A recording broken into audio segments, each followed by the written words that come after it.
Все, каркас во всем доме сделан. Вот Диман в последнем помещении доделывает, кладовочка небольшая. И все.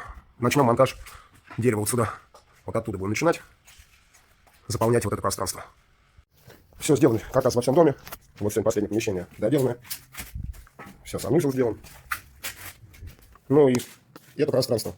И 3 комнаты на втором этаже сделано.